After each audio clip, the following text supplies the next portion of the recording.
So we get a question from the inbox, and this applicant states, I'm currently trying to join the Marines. I'm 19 years old, and about 2 years ago, I was in an accident that dislocated my shoulder. I got a waiver and an x ray, but got denied by MEPS. My recruiter told me he resubmitted it to a district level.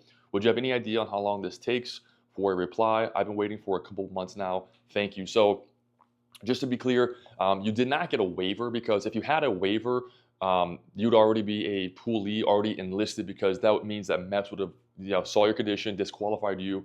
A waiver would have been granted, and you would have been able to enlist. Now, it seems like your doctor may have given you a clearance letter that says your shoulder is good, it's healed up, etc.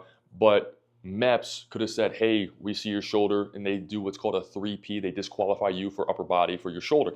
That means you are now in the BUMED waiver process. MEPS says you're not good. Happens all the time. Now it's your recruiter's job to submit a waiver to BUMED on your behalf, stating that yes, shoulder might be injured, but here are the supporting documents that say that my shoulder is healthy, it's good, doctor's clearance letters, etc.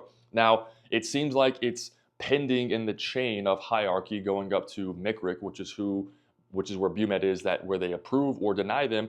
And it seems like it's been a long time since you've submitted this. So what I would do is, first and foremost, I would go to your recruiter and say, hey, what's the status of my waiver? It's been a few months. I heard it probably shouldn't take this long. Can you give me any type of update? Be respectful, obviously. And if he doesn't know, the station commander, the person who runs that office, you should know who he or she is, and you should have a pretty, open relationship with them, meaning like you should be able to talk to them and whatnot. You can ask them as well if your recruiter doesn't know. And there's no fault to the recruiter. Sometimes they just don't know. They might be new. They might be unfamiliar with the waiver process. It's okay. But if you ask the station commander or the boss of the office, they're the ones who actually submitted it. They will have an actual answer. And just ask them, again, tactfully, respectfully, and whatnot. And sometimes they just take a long time.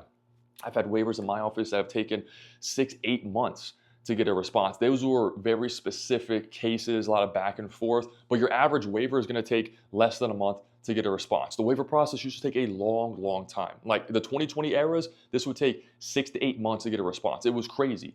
And now we're getting waivers back in 2-3 weeks, so it's definitely gotten a lot better. But in your case, it seems like maybe you kind of got lost in the mix potentially. It seems like you'd be waiting on someone's desk potentially. I don't know, because I have no idea where you're at. But start with your recruiter. If he or she doesn't know, ask the station commander or the boss of that office. They will know, and they will be able to give you a better answer and hopefully point you in the right direction.